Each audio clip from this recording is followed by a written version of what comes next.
Welcome, everybody, to 30 Rock. Thank you. It's great to have you here. It's great to be back in our 6A studios. It was a crazy, crazy week. We learned the impeachment hearings of the President Donald J. Trump, will be televised next week. One thing we learned this week.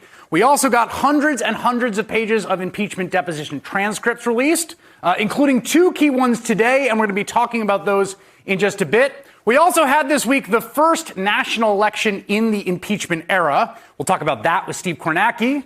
And the White House wants the Supreme Court to rule on the president's tax returns. We just found out that today. We're going to get to that as well. But I think it's useful to remember this entire scandal starts and revolves around the notes of President Trump's own call with the Ukrainian President Zelensky, right?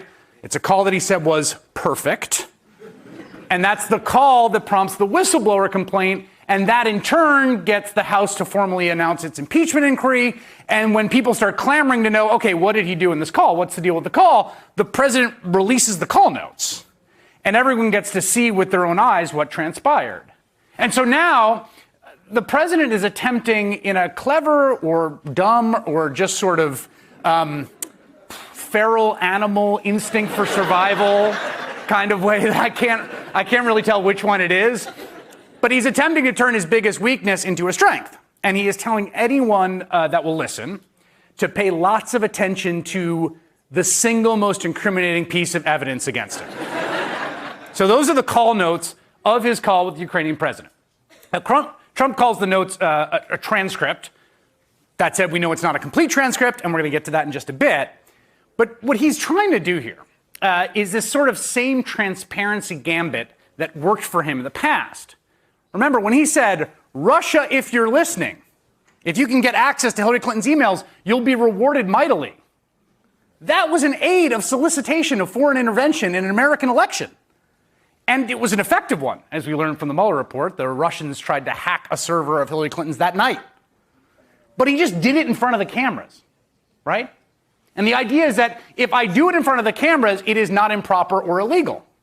And so now the most recent iteration of that is the slogan, read the Here is the president at a rally in Kentucky with a bunch of people who just randomly just had the same organic idea just to print up and then wear read the transcript T-shirts and then just stand behind the president. I'm kidding, of course. You can actually buy them on his website. It's a limited edition T-shirt.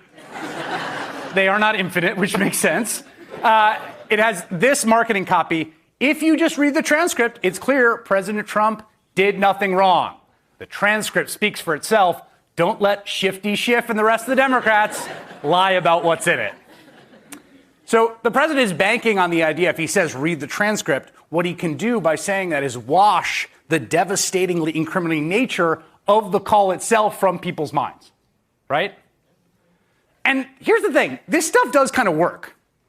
I saw this poll, I think this week, that shows that it's pretty remarkable. Only 40% of Republicans, only 40%, a minority, think Trump specifically mentions the Bidens in the call.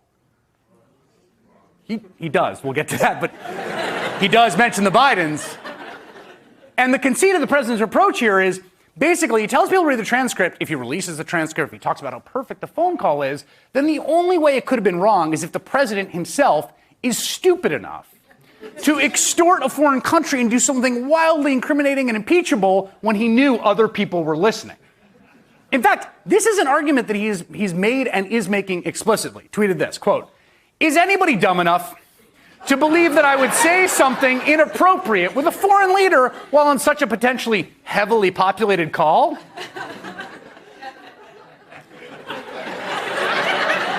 Could the president be so dumb as to commit a flagrant abuse of power, extort a foreign country while a bunch of people were listening?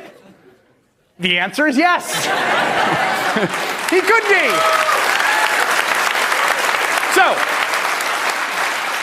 could he also be so dumb to tell everyone to read a transcript that incriminates him? I don't know, but let's read the transcript, okay? Remember, the call starts with Trump laying the groundwork with the Ukrainian president for the coercive ask that he's going to get to, saying that the relationship between the two countries has not been reciprocal. All right, this is what he says.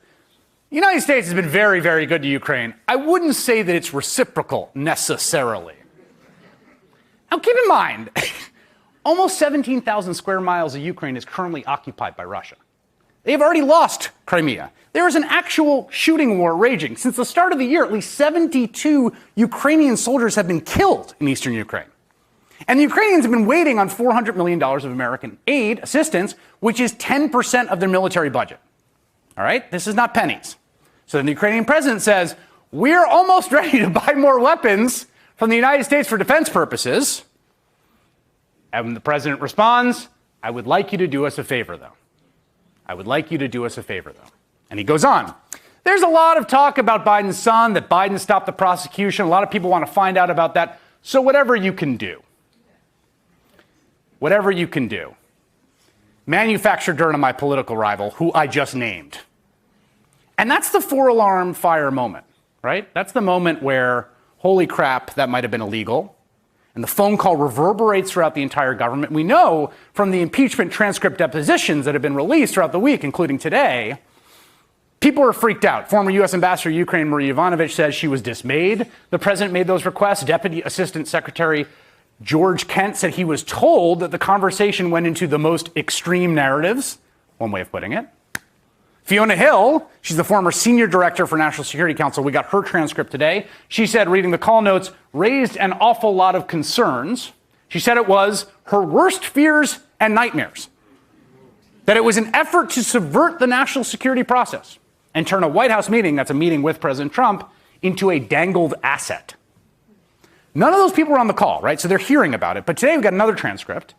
And that was of Lieutenant Colonel Alexander Vindman, a guy who oversees Ukraine policy in the National Security Council. He was on the call.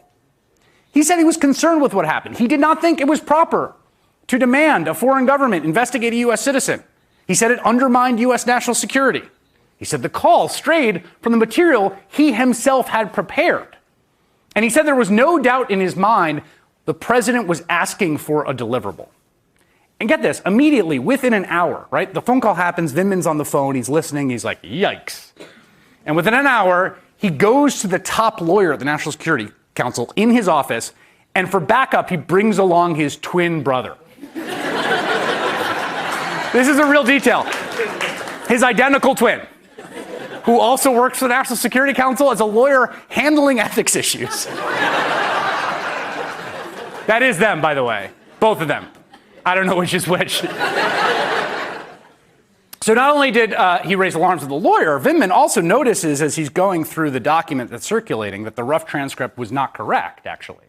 So he made substantive edits to the call notes to correct them because he wants the record to be correct. And those edits were not taken, which hadn't happened before. He said it was totally abnormal.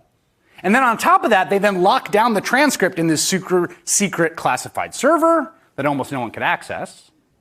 And Lieutenant Colonel Vindman was concerned about the phone call. He registered those concerns up the chain of command. He and a bunch of his other colleagues recognized just how awful and unperfect the call was at the time, and the White House acts to cover it up. The thing is, the plot does not originate on July 25th, right, when the phone call takes place.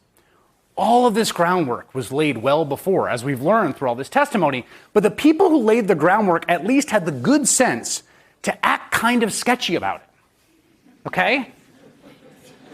They understood you can't just say it. You got to be a little unclear, a little ambiguous. You got to sort of operate in the shadows, hints and implications, wink, wink, nudge, nudge, do us a favor. Okay, we'll talk about it. Maybe that can happen. Can you get the deliverables? Everyone who's doing this, they're running the shadow foreign policy. They recognize what they're doing is wrong and corrupt. And then the man at the center of the conspiracy gets on the call and just out and out openly extorts the Ukrainian president to manufacture dirt on his political opponent. He does the one thing that everyone's worried he will do and that no one else is dumb enough to do. Right? Because who would be dumb enough to explicitly extort the Ukrainian government for dirt on the president's political rival when a bunch of people are listening? Well, there is one person in government who is dumb enough to do it. My phone call was perfecto. It was totally appropriate. Read the transcript. Read the transcript. Read the transcript. Well, all they have to do is read the transcript. And if you want to read the transcript, you see how perfect it was. So, the president says you should do it. I say you should do it. We are all in agreement. In this contentious time when we're divided, we are in agreement about this one thing. So, if you out there, if you like the president, or you don't like the president, or you don't know whether the president extorted the president of Ukraine, yes, by all means, everyone listening to my voice and to the president's voice, please, for the love of God, read the transcript.